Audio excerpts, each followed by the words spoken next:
નમસ્કાર મિત્રો, મારી યુટ્યુબ ચેનલમાં તમારું હાર્દિક સ્વાગત છે. આજે આપણે વાત કરવાના છીએ જોગીદાસ અને સુતારની દીકરી સાથે બનેલી એક ઘટના વિશે. બે જણા વાતો કરે છે.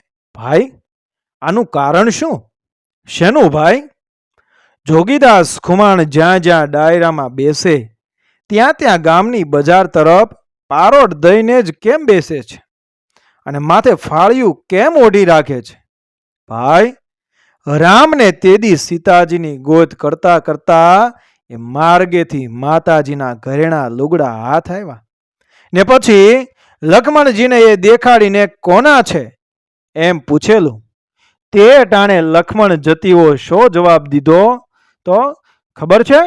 હા, કહ્યું તું કે મહારાજ, આ હાથના કંકણ, કાનના કુંડળ કે ગળાના હાર તો કોના હશે તેની મને કાંઈ ગતાગમ નથી, કેમ કે મેં કોઈ દી માતાજીના અંગ ઉપર નજર કરી નથી.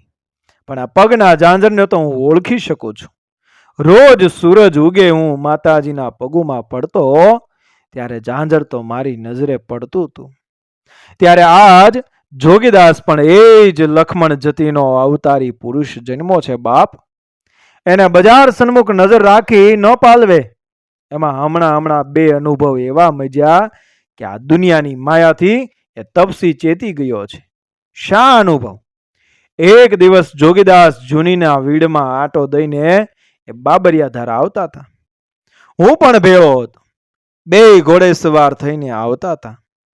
આવતા આવતા જેમ અમે નવલખાના નેરડામાં ઘોડીઓ ઉતારી તેમ તે સૂરજના પંચરંગી તેજે હીરા મોતીએ મઢી દીધેલા હોય એવા જગારા મારતા એ પાણીના પ્રવાહમાં પીંડી પીંડી સુધી એ પગ બોળીને એક જુવાનડીને ઉભેલી દીઠી. 18 વરહની હશે, પણ શી વાત કરું એના સ્વરૂપની. હમણાં જાણે રૂપ ઓગળીને પાણીના વેનમાં વયું જશે. સામે નજર નોંધીએ તો નક્કી પાપે ભરાય એવું રૂપ. પણ આપાને તો એ વાતનું કાંઈ ઓસાણે ન મળે. નેરાણી ભેખડ્યું અને જીવતી અસ્ત્રી બે આપાને તો એક સરખા. આપાએ ઘોડી પાણીમાં નાખી. એમાં પડખે ચડીને એ જુવાનડીએ જબ દેતી ઘોડીની વાઘ ઝાલી. ઘોડીએ ઝપકીને મોઢાની જોંટ તો ઘણીએ દીધી. જોરાવર આદમીનું એ કાંડું છૂટી જાય એવા જોરથી સાંકળ ઉલાળી. પણ એ જુવાનડી તો જળો જેવી ચોંટી જ ભળી. આપા જોઈ રહ્યા. આપાની તો અચરજનો પાર જ ન રહ્યો. હા, અરે ભાઈ વન બાપ, મેલ મેલી દે, નહીતર ઘોડી વગાડી દેશે એમ આપો વિનવા લાગ્યો. નહીં મેલું, આજ તો નહીં મેલું જોગીદાસ. અરે પણ શું કામ છે તારે? અરે તારે કામ શું છે? કોઈ પાપીયા તારી વાહે પડ્યા છે?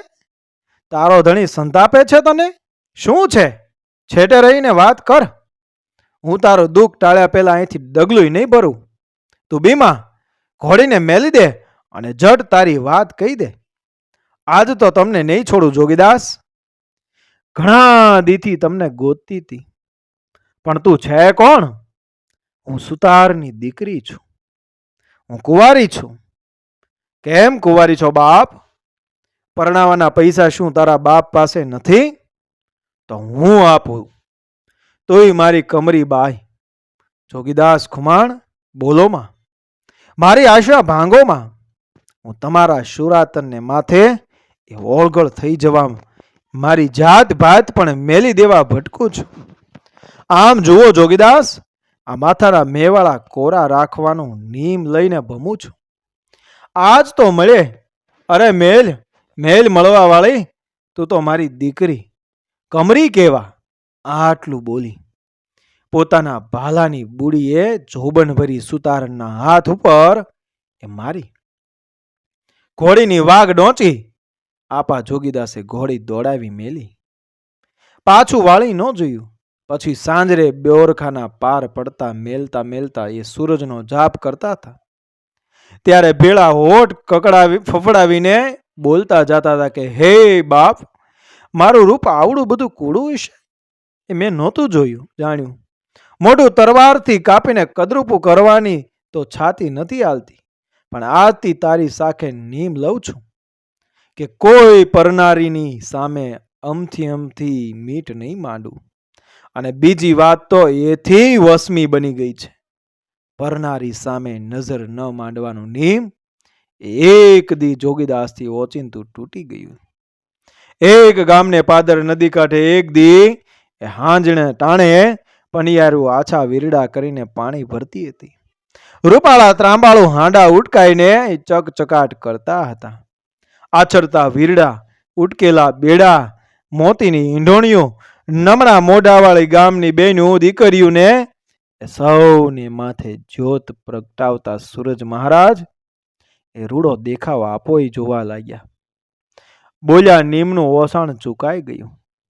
પોતાને ઘરેથી આય અને દીકરીઓ બધા આવે, નદી કાંઠે બેહીને કિલોળ કરતા હોય એવી ઉમેદ થઈ આવી. પણ એ તો બચાડા ચોર બનીને ભાટકતા હતા. ઘેરે આવીને જોગીદાસને યાદ ચડ્યું કે નીમ ભંગાણું છે. રાતે કોઈને ખબર ન પડે તેમણે આંખોમાં મરચાના બુકાનું એ ભરણું ભર્યું. પાટા બાંધીને પોઢી ગયા. પ્રભાતે ઉઠ્યા ત્યાં તો એ આંખો ફૂલીને દડા થયેલી. ભાઈઓ પૂછવા લાગ્યા કે અરે અરે જોગીદાસ, આ શો કોપ થયો? કાંઈ નહીં બા, એ તો આંખમાં થોડુંક વકારનું એ ઝેર રહી ગયું હતું, તે નિતારી નાખ્યું. આવો નિમાધારી પુરુષ એ લગરીક ચૂક ન થાય તે માટે બજાર સામે કે રસ્તા સામે પારોઠ દઈને બેસે છે ભાઈ. પરનારી પેખી નહીં, મીટે મણારા શીંગી રખ ચળિયા, જુવણ જોગીદાસિયા. હે જુવાન જોગીદાસ, શૃંગી ઋષિ જેવા એ મહા તપસ્વીઓ પણ એ પર સ્ત્રીમાં લપટી પડ્યા, પરંતુ હે ભાણા, તે તો પરાઈ સ્ત્રી પર મીઠ સુધાય એ નથી માંડી. ઝવેરચંદ મેઘાણી, સોરઠી, બહારવટિયામાંથી. મિત્રો, વિડીયો પસંદ આવ્યો મારી ચેનલ સબસ્ક્રાઈબ કરો, ફોલો કરો, શેર કરો. મળીએ આવી જ ઘટનાને પ્રેરણાદાયક વાર્તાઓ સાથે આગળના વિડીયોમાં. બન્યા રહેજો મારી ચેનલ સાથે. મળીશું આગળના વિડીયોમાં. જય શ્રી કૃષ્ણ, રાધે રાધે, જય શ્રી રામ, જય જોગીદાસ.